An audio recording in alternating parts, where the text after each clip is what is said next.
മാന്യപ്രേക്ഷകർക്ക് എൻ്റെ പ്രണാമം. കഴിഞ്ഞ ക്ലാസ്സിൽ നമ്മൾ ക്ഷേത്രത്തെക്കുറിച്ചിട്ടാണ് വിവരിച്ചുകൊണ്ടിരുന്നത്. ഇന്ന് ക്ഷേത്ര ആചാരങ്ങളിൽ നമുക്ക് പഠിക്കേണ്ട ചില ഭാഗങ്ങൾ നമ്മൾ പഠിക്കും. ഒരു ക്ഷേത്രം പ്രതിഷ്ഠിക്കുമ്പോൾ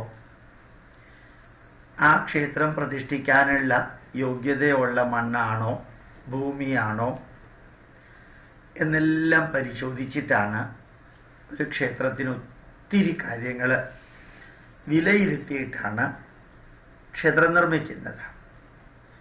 പാലക്കാട് ജില്ലയിൽ നോക്കിയാൽ അറിയാം, ധാരാളം വയലുകളുടെ നടുക്കാ ക്ഷേത്രങ്ങൾ വരിക. ശാന്തസുന്ദരമായ ഒരു സ്ഥലം, ഒരു ഗ്രാമത്തിൻ്റെ ദേവത എന്ന സങ്കല്പമാണ് ഒരു ക്ഷേത്ര പ്രതിഷ്ഠയ്ക്കുള്ളത്. ആ ക്ഷേത്രം എന്ന് പറയുന്ന ഗ്രാമത്തിൻ്റെ തലസ്ഥാനമാണ്. ഒരു രാജാവിൻ്റെ രാജ്ഞിയുടെ കപ്പാസിറ്റിയാണ് ക്ഷേത്ര പ്രതിഷ്ഠയ്ക്കുള്ളത്.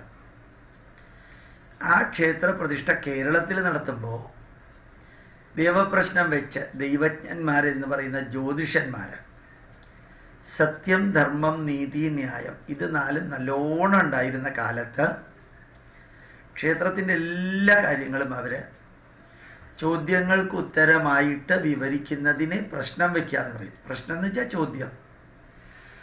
എന്ത് ക്ഷേത്രം വേണം, ഏത് പ്രതിഷ്ഠ വേണം, എത്ര വലിപ്പം വേണം, ശ്രീകോവിൽ എങ്ങനെ വേണം, കുറേ ആയിരക്കണക്കിന് ചോദ്യങ്ങൾ ചോദിക്കും. ആ ചോദ്യങ്ങളുടെ ഉത്തരമായിട്ടാണ് ക്ഷേത്ര പ്രതിഷ്ഠയ്ക്കുള്ള ചാർത്ത് കൊടുക്കുക. വ്യക്തികളെ എന്ത് വേണം എന്ത് വേണ്ട എന്ന് തീരുമാനിക്കാനായിട്ടുള്ള ഉത്തരവാദിത്വം കൊടുത്താൽ പല അഭിപ്രായങ്ങൾ വരും, കോൺഫ്ലിക്റ്റ് ഉണ്ടാവും. അതിനാണ് ദൈവജ്ഞൻ എന്ന പേര് കൊടുത്ത് ജ്യോതിഷനെ ജ്യോത്സ്യത്തിലൂടെ കാര്യങ്ങൾ നിശ്ചയിക്കാനായിട്ട് വിടുന്നത്. അതിൽ ഗുണങ്ങളുണ്ടാവാം, ദോഷമുണ്ടാവാം. പക്ഷെ അദ്ദേഹം പറയുന്നത് അവസാനത്തെ വാക്കാണ്. ഇതിൽ പുതിയ ക്ഷേത്രമാണെങ്കിൽ ഒരു തന്ത്രിയെ ആദ്യം നിശ്ചയിക്കും.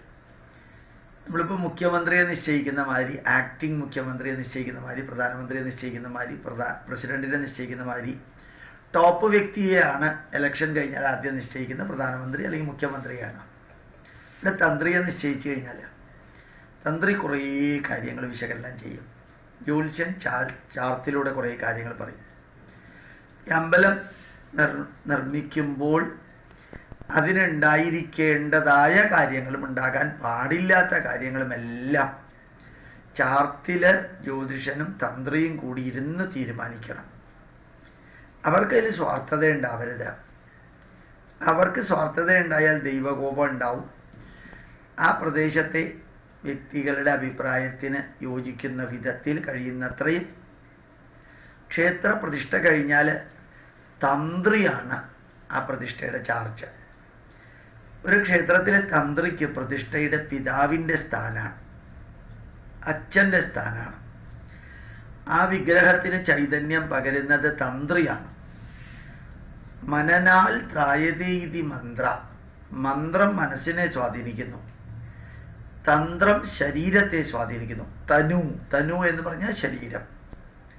ഇതിനെ രണ്ടിനെയും കോംപ്ലിമെന്റ് ചെയ്യുന്നതാണ് യന്ത്രം എന്ന് പറയുന്നത്. നിയന്ത്രിക്കുന്നത്, നിയമിക്കുന്നത്, ബാലൻസ് ചെയ്യുന്നത് എന്നർത്ഥമാണ് യം എന്ന അക്ഷരത്തിന്. മന്ത്രം മനസ്സിന്, തന്ത്രം ശരീരത്തിന്, യന്ത്രം ഇതിനെ ബാലൻസ് ചെയ്യിക്കുന്ന.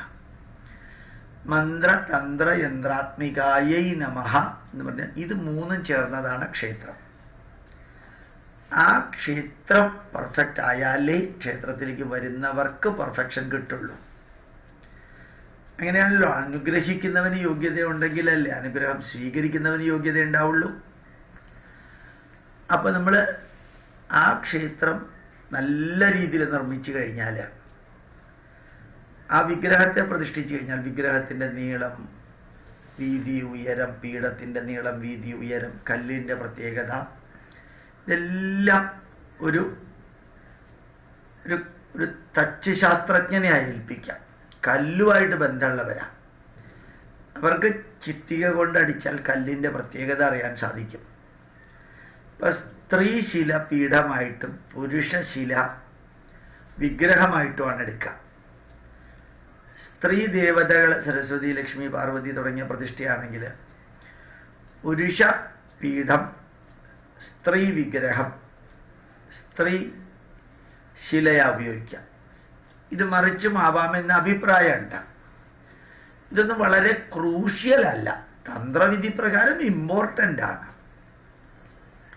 ആ അമ്പലത്തിലെ ശ്രീകോവിലിൻ്റെ നീളം, വീതി, ഉയരം എല്ലാം തന്ത്രിയുമായിട്ട് ബന്ധപ്പെട്ടിരിക്കുന്നു, വിഗ്രഹത്തിൻ്റെ പിതൃസ്ഥാനത്തുള്ള ആളുമായിട്ട് ബന്ധപ്പെട്ടിരിക്കുന്നു. ആ അമ്പലത്തിൻ്റെ നിവേദ്യം എന്താണ് പ്രധാനപ്പെട്ടത് എന്ന് നിശ്ചയിക്കുന്നതും ശരിക്ക് ആ പ്രശ്നം വയ്ക്കുന്ന സമയത്തും തന്ത്രിയും കൂടിയാണ്. നിവേദ്യം, പൂവ്, ആചാരങ്ങളെല്ലാം ഈ തന്ത്രിയും അതേപോലെ ദൈവജ്ഞൻ എന്ന് പറയുന്ന ജ്യോതിഷനും കൂടിയാണ് തീരുമാനിക്കുന്നത്. മാറ്റം വരുത്തണമെങ്കിലും അവർ തന്നെയാണ് തീരുമാനിക്കുന്നത്.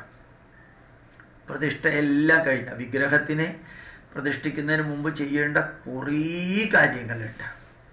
നവധാന്യത്തിലിടുക, അങ്ങനെയുള്ളതെല്ലാം ചെയ്യാനുണ്ട്. അതിലേക്കൊന്നും ഞാൻ കടക്കണില്ല.